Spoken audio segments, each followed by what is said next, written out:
It's time to set the record queer. Walls are optional.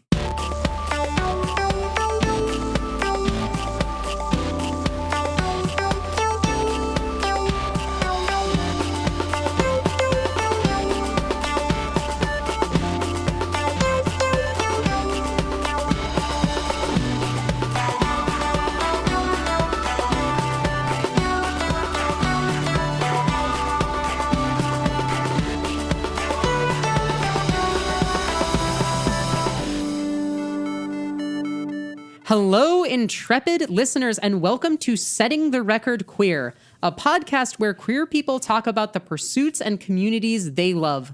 This is episode 0, our pilot, and it's about speedrunning. My name is Alexis, and my pronouns are she, her, and its, and I'm one of your hosts. I'm your other host. My name is Kaylee, and my pronouns are she, her.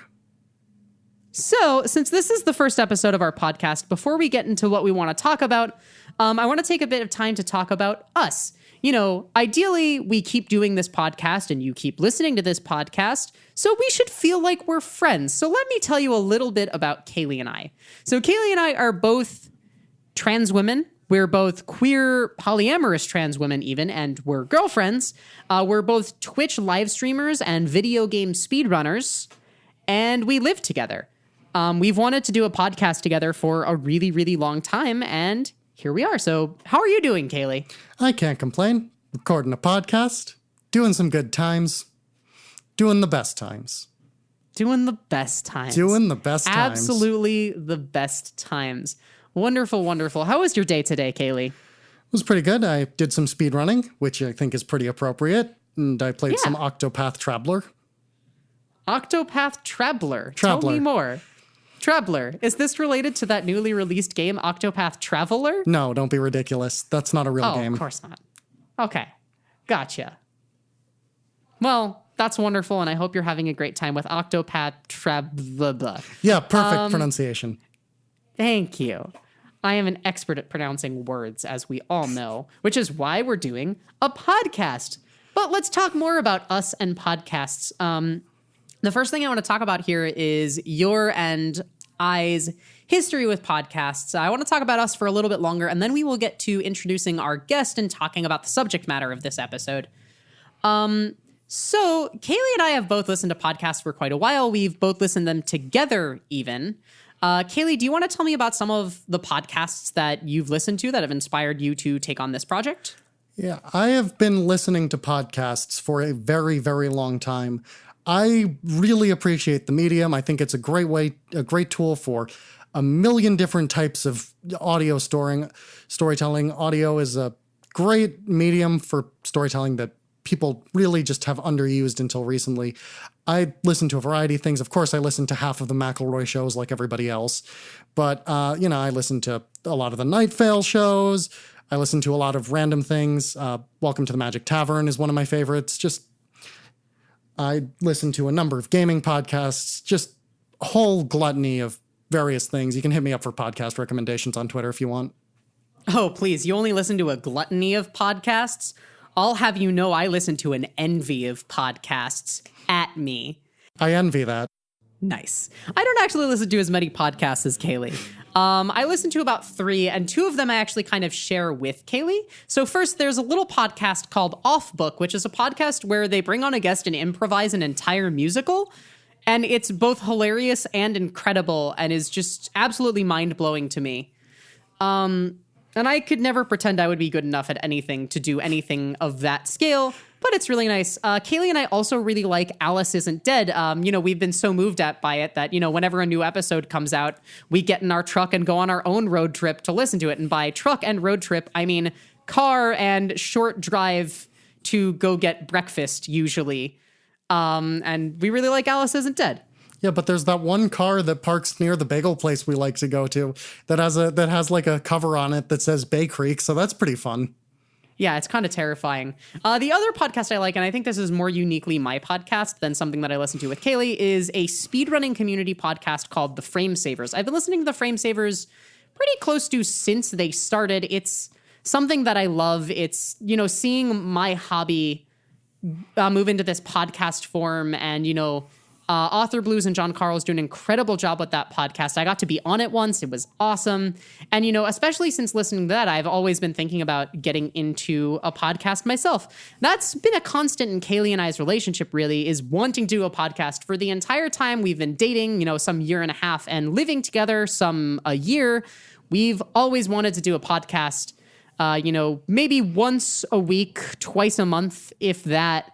One of us will be like, hey, what would you think about doing a podcast on this? And usually the answer would be, no, that's a terrible idea. Until we had the idea for Setting the Record Queer.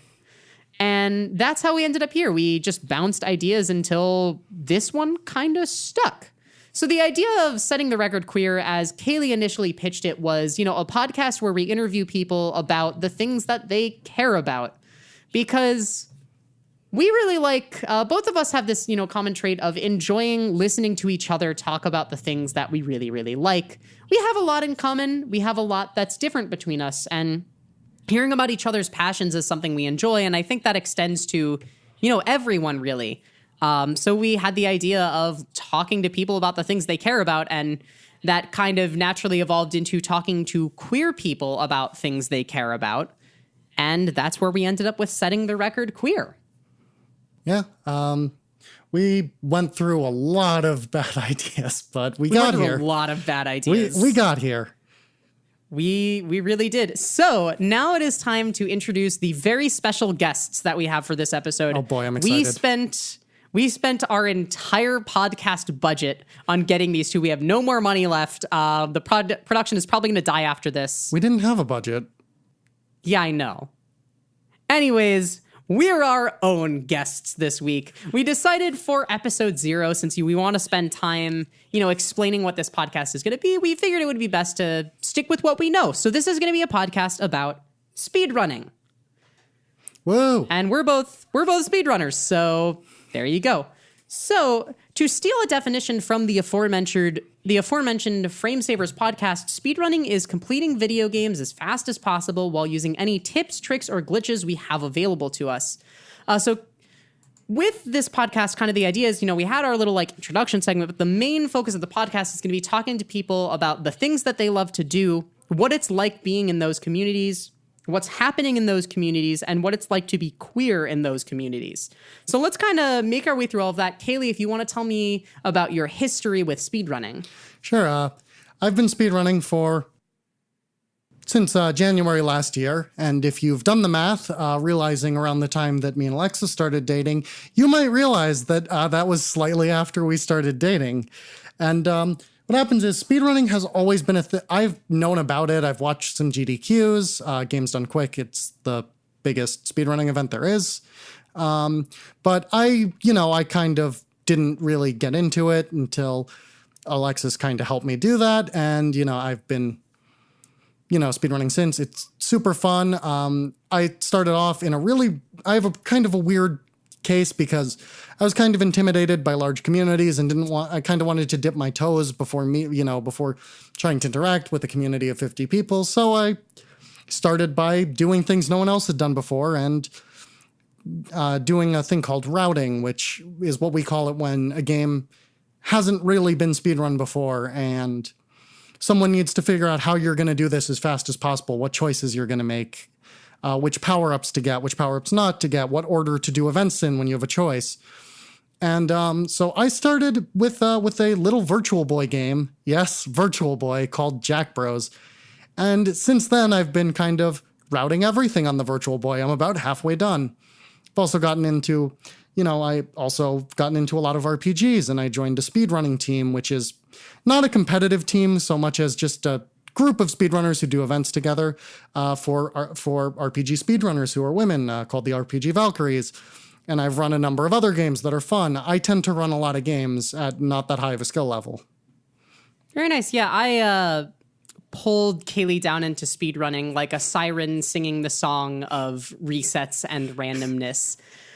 So naturally then, I got into speedrunning a little bit earlier than that.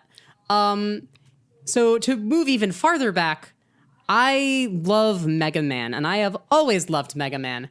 When I was a kid, my parents bought me Mega Man 3 for the Game Boy, an infamously difficult game that, needless to say, I never beat, might have been a mistake. After that, though, they bought me the Mega Man Anniversary Collection on GameCube.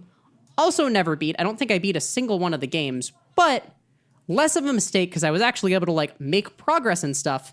And I spent my childhood playing Mega Man. When I was in middle school, I eschewed Mega Man for a little while to be a miserable, edgy teenager who played Call of Duty because we all make mistakes and that's okay. If you like Call of Duty, you're valid. Yeah, that's true. Maybe a little edgy though, but you're valid.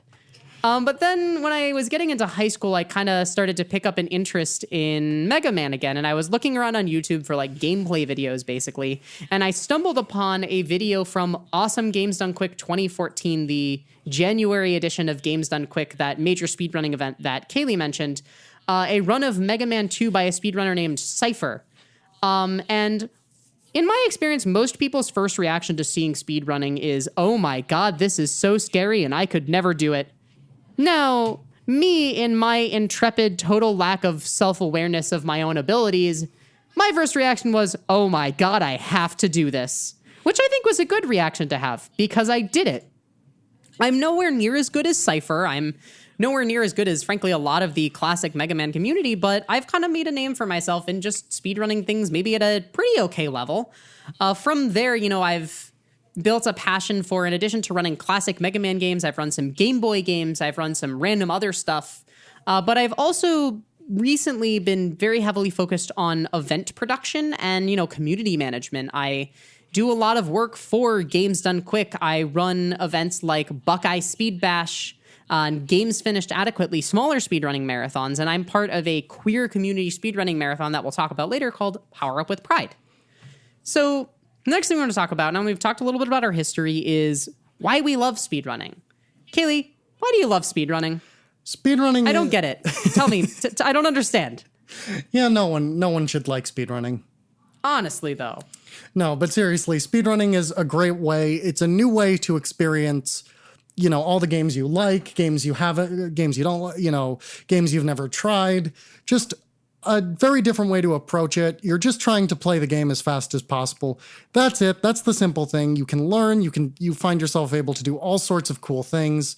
I really like just watching myself get better. And there's no right way to speedrun. There are a lot of people. I think the people that, if you've heard of speedrunning, you're probably the most familiar with, are the ones who, play the same game over and over for years and years and grind out that perfect time by just practicing again and again and perfect. That's not the only way to do it, though. I tend to love learning games, and, when I stop learning and I'm just grinding, I tend to stop. So I really enjoy that. And, I get to stream it to Twitch, and people want to watch me play video games for some real weird reason. And it's fun to talk to them while also having fun, going through walls in Nier Automata. Respectable. I too like going through walls in Nier Automata. You have never played Nier Automata. I should play Nier Automata. I love games about sad robots. I love games about any robots, really. So I think my love of speedrunning is a bit different. Not entirely the opposite, but different. The biggest thing about speedrunning for me, actually, there's two things. So the first thing I really like about speedrunning is how it basically enables me, for better or for worse, to play the same video games over and over and over again instead of trying new things or something lame like that. I can just play Mega Man 6 as much as I want, and speedrunning gives, a sense of purpose to playing the same game over and over again instead of just experiencing it again. You can do it better. You can do it faster. You can do it smarter. You can do it whatever the other lyrics are in that one, I think, Eminem song.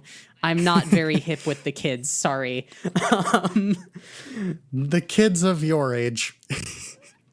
Look, the other thing that speedrunning has really done for me is given me a way to matter. As a speedrunner, I've become a name that's fairly synonymous with speedrunning and with Games Done Quick. I've become someone that people listen to and follow on Twitter and watch my streams, and I've been able to have a real impact on the community of speedrunning and the wider queer community, it seems like, and that's just really awesome to me. And I love speedrunning. I've been doing it for several years now, and it's really great. So with all that being said, now that we've told you about, who we are as speedrunners and why we like speedrunning, Kaylee, what's going on in the speedrunning community? Well, there's constantly events happening in the speedrunning community. A couple that are right now, actually, and this is going to be over by the time this podcast releases. That's unfortunate. There's a marathon going on right now called RPG Chickathon, which is, benefiting one of my teammates, as mentioned earlier, helping her pay for some of her expenses because of medical bills and time not able to work with surgery. So there's small personal fundraisers than that. There's big events like Games Done Quick, or Games Done Quick Express is kind of a mini Games Done Quick, as we discussed before, that's coming up, that's raising money for charity. And then there's also smaller charity marathons, such as Games Finished Adequately is a, Toronto-based local marathon where people come in and do their speed runs as opposed to over the internet, much like a Games Done Quick. And there's one of those coming up soon, which is a much smaller event that's going to benefit a charity. Yeah, so in terms of getting people together, the central kind of way that we gather in speedrunning is a speedrunning marathon. We've mentioned these. The idea is essentially you just do a really long series of back-to-back speedruns for some number of hours, some number of days. Often these events will be a weekend or an entire week of 24/7 around-the-clock various speedruns. They'll raise money for charity. They'll raise money for people in need in or out of the community, or they'll just be a way for people to get together and have a good time. So yeah, we talked about Games Done Quick Express. That is going to be happening live from TwitchCon, which is, the streaming platform Twitch's convention, as the name would imply, October 27th to 28th. And coming up in August, I'm blanking on the dates, but we'll put them in the show notes for this podcast, is Games Finished Adequately 14. That's going to be happening at a comfy little esports bar in Toronto, and it's going to be a really good time. The speedrunning community is always active. There's always an opportunity to throw your hat in the ring to run something at an event. So the next thing we want to talk about, naturally, this podcast is about queer people talking about the things they love, and being queer is an essential part of being queer. So I want to talk about what it means to be queer as a speedrunner and what it's like being queer as a speedrunner. I have had actually a phenomenal experience with the speedrunning community, as I find with a lot of queer people in our community.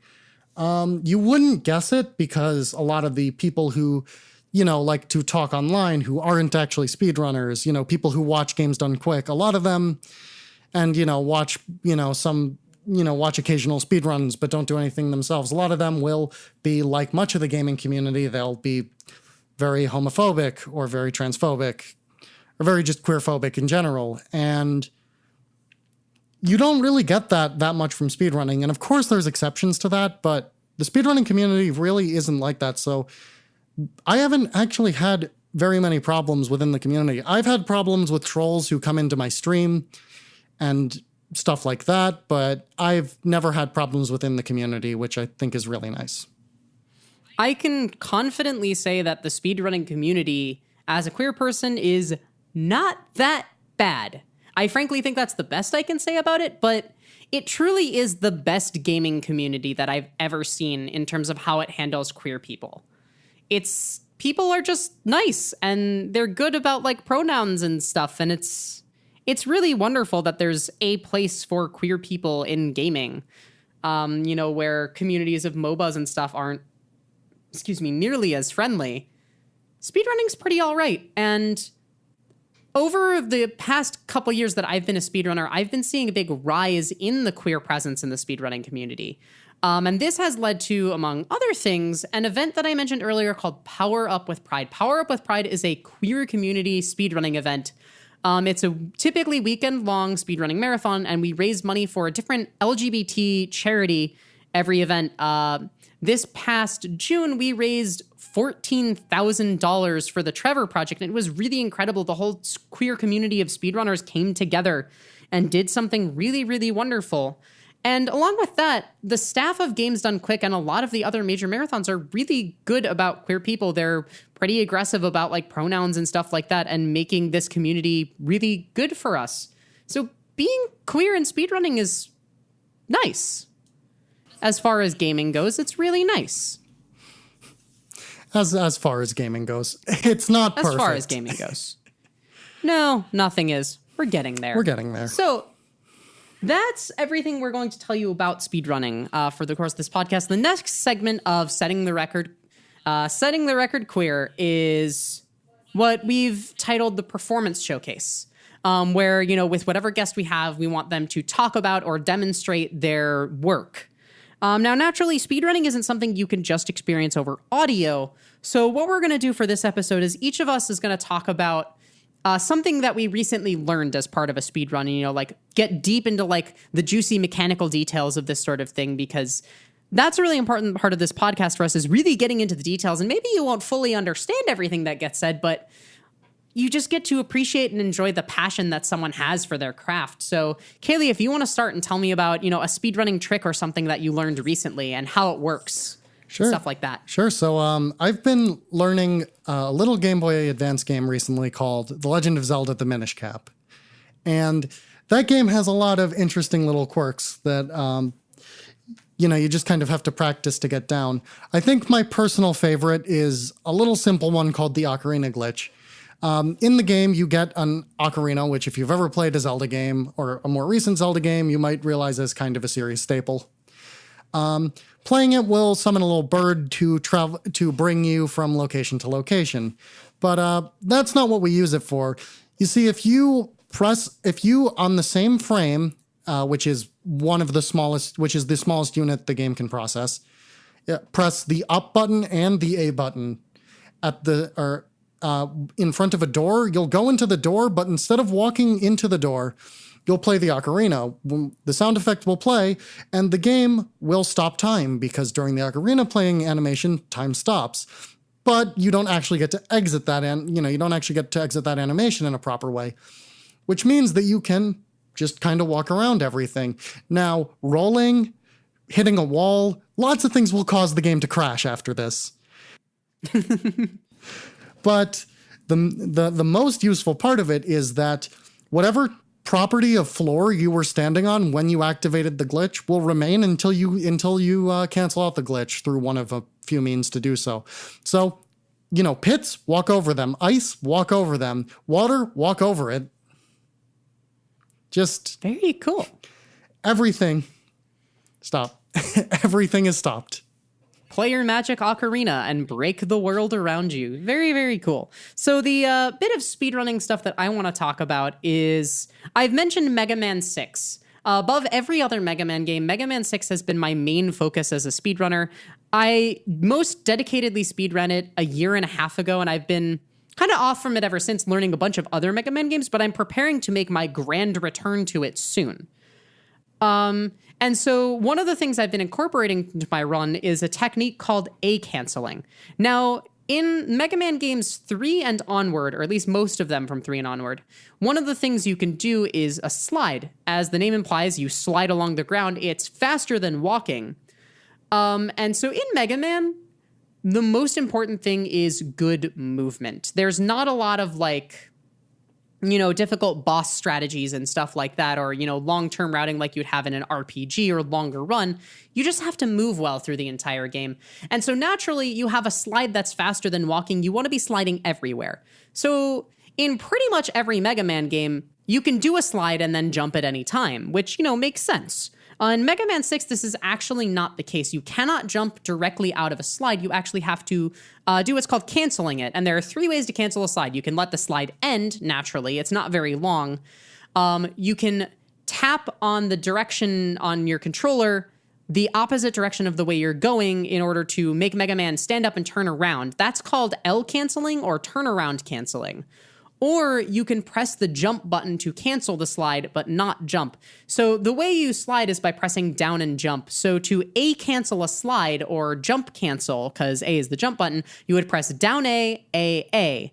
And so it actually works out really nicely to have this nice rhythm to it where you just go A, A, A, and you just get this really quick little slide into a hop where you slide, stop the slide, and then jump. It's really useful for crossing 2-tile platforms, for example, and generally allows a higher fluidity of movement than L canceling. And that has been the big thing that I've been working on as I prepare to speedrun Mega Man 6 again.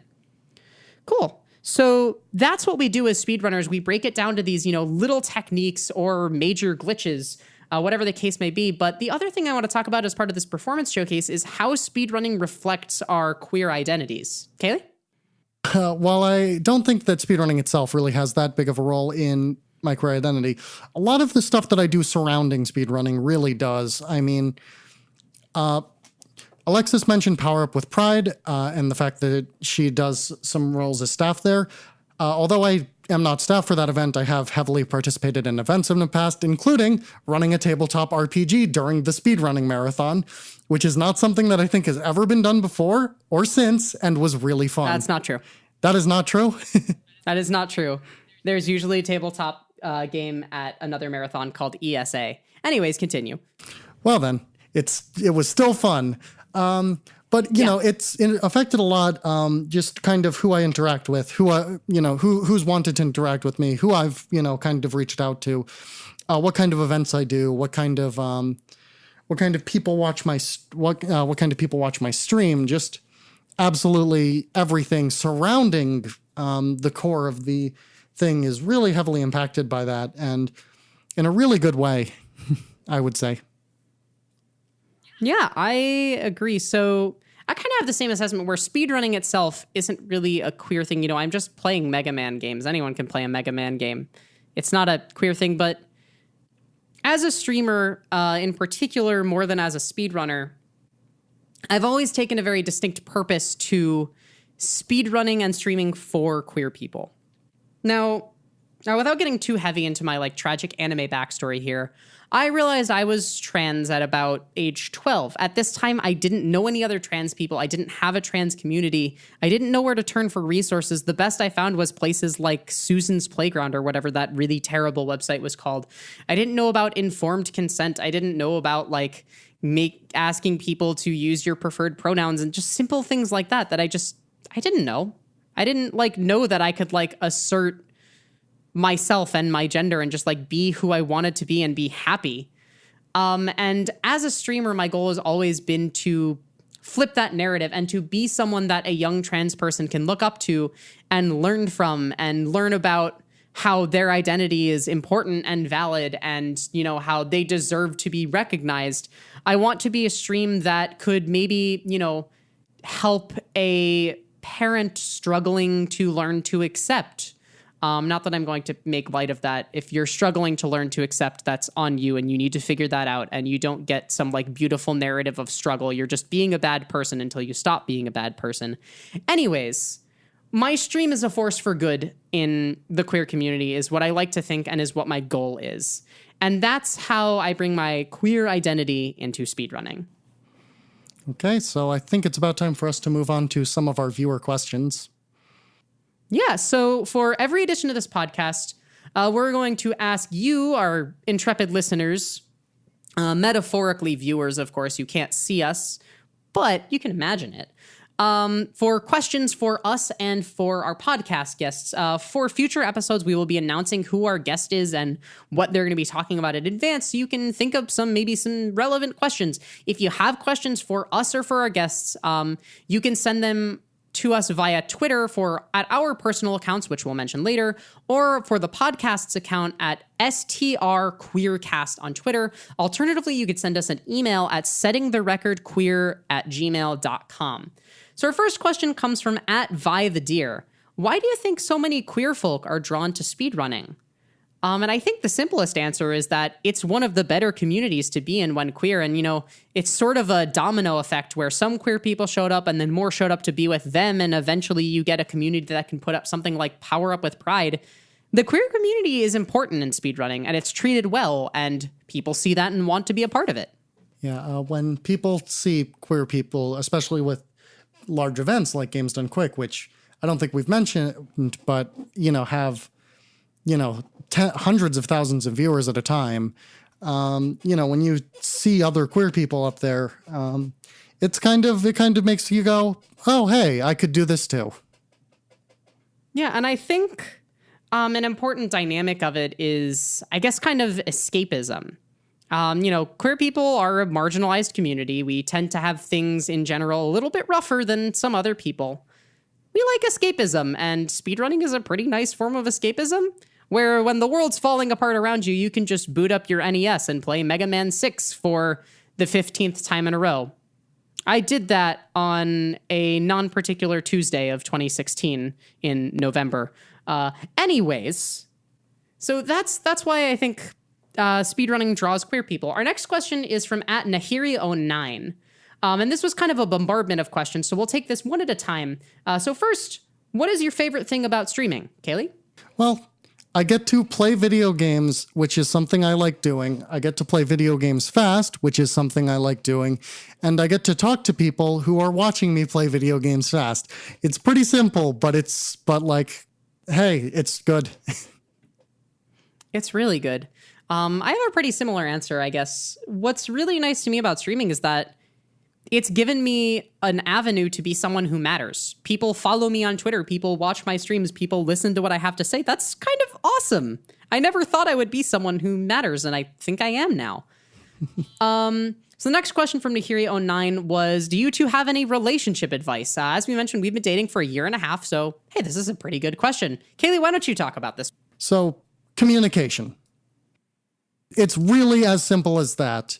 Be honest with your feelings, be honest with yourself with your feelings, and be honest with your partner or partners with your feelings. Now, we mentioned this at the beginning, but me and Alexis are polyamorous. We both have other partners. And that raises the communication necessity to the nth degree. You need to make sure that everyone's okay, and you need to talk about it when it's not. And there's not always going to be an answer. Sometimes things aren't necessarily going to work out, and you need to be able to accept that. You need to be able to accept that not every relationship you're in will work out in the end. And that's okay, because not everyone's meant to be dating everyone, and not everyone, and even if you were, you might not have been meant to be dating that person forever. And it's very important to admit these things and be able to have the healthy relationships with the people you have with relationships right now. And who knows, it might last. I hope it'll last. I hope so too. I love you. I love you too. The final question from Nahiri09 was, and to top it off, why are you both so cute? 3, 2, 1, estrogen. Estrogen. Nice. That's the answer. All right, so HRT is magic. We've got another question coming in from fellow Valkyrie, Sparkover, who asks, sexy perlers? Yes. No. Yes? No. Why would you want to get your erotica in any other form than perler? We have another question coming in from xvarn_kx. What is your and Hex's dream careers? Is this podcast a step closer to them? I think the answer's this and yes, sort of. I have sort of 2.5 dream careers. So the first of which is something, I've been talking about this entire podcast: speedrunning, streaming, content creation, and event production. And of course, this podcast is a step towards that. If this were to take off, that would be great. I would love to do this forever. I love streaming. I love producing events. I love putting communities together. And I would love to make a life out of that. The other thing I really want to do with my life is audio production. I'm in college studying how to mix and master and record audio. I'm going to be doing the mixing and mastering for this very podcast as part of that. And then kind of my third life dream that I talked about at length on Twitter the other day would be to someday open up a really quiet, comfy retro gaming and esports cafe where you can go order a bagel and a cup of coffee and borrow an NES to play Mario 3D or Heart's Content and have a nice, casual, quiet conversation with the person next to you while they're doing matches in Dota. Doesn't that sound nice? Yeah, I would I would definitely say that this would be a step towards a dream career. I love doing this content creation. I'm having a blast doing this podcast. I love whenever I make videos for YouTube on the occasions that I do that. I love streaming.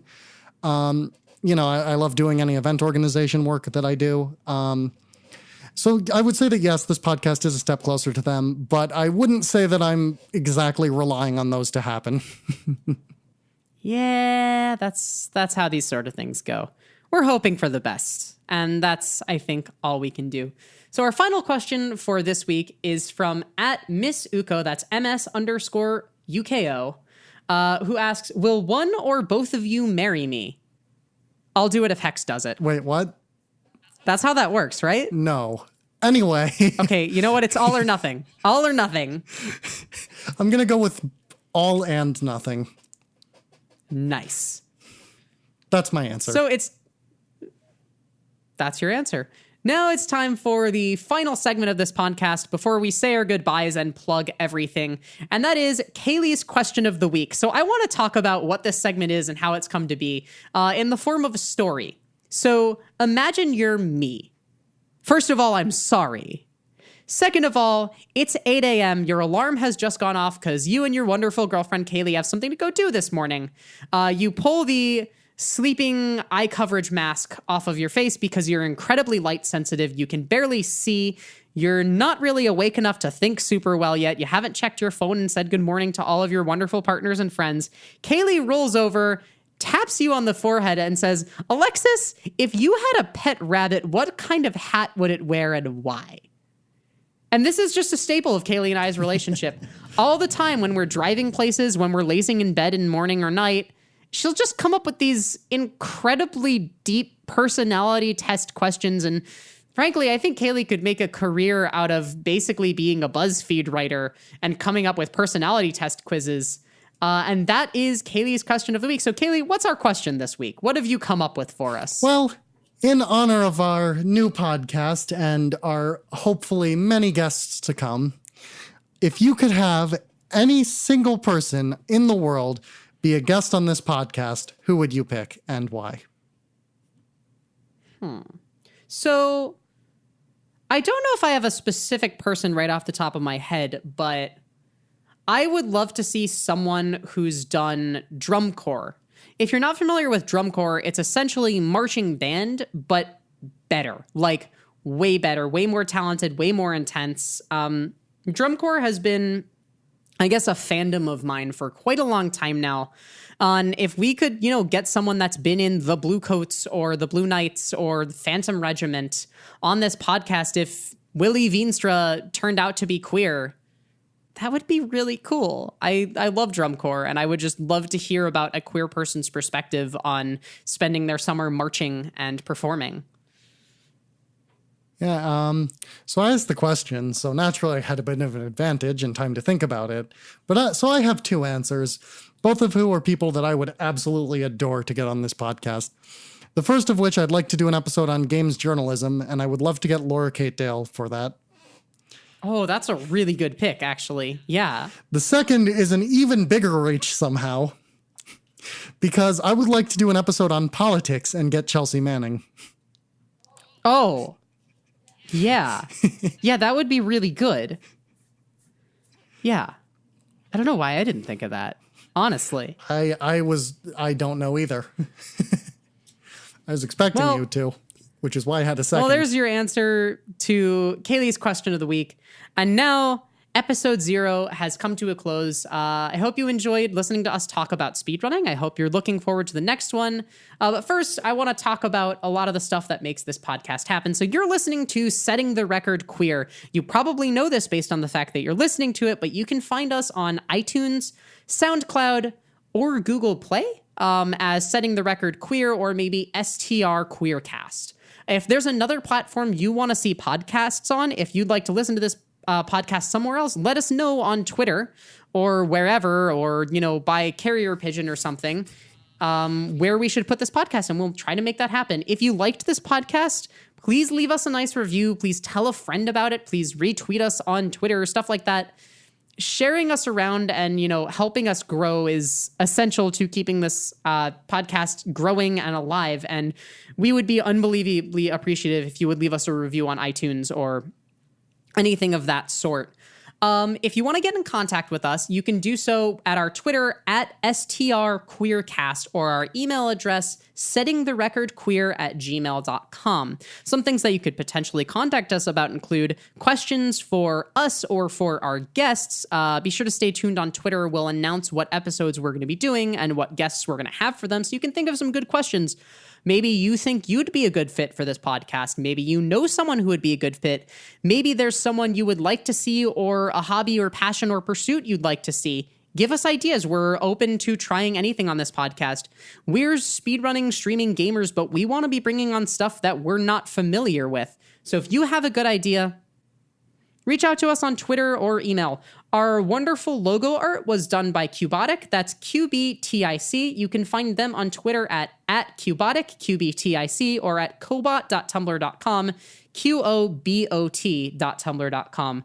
Our theme music was made by Thrill Me Music, where you can find more of their work at thrillmemusic.squarespace.com. This podcast was edited by Kaylee and produced, mixed, and mastered by yours truly, Alexis. Kaylee, where can people find you? You can find me on Twitter at witcheshex, that's WITCHS Hex, or on Twitch at the same name, witcheshex, but with an underscore between witches and hex. You can find me on Twitch and YouTube as Proto Magical Girl, on Twitter and Instagram as Princess Proto. And if you want to join my live streams community Discord and come hang out with a bunch of trans people who like playing video games quickly, you can do so by going to proto.ml/d. That's everything we have for you this month on Setting the Record Queer. Hope you enjoyed learning about speedrunning. We hope you enjoyed this podcast and are looking forward to the next one. The next episode will be August 28th. We're going to be releasing episodes of this podcast on the last Tuesday of every month. So be looking out for the next episode on August 28th. Be sure to drop us a follow on Twitter. Leave us a review on iTunes. Thanks for listening. Bye.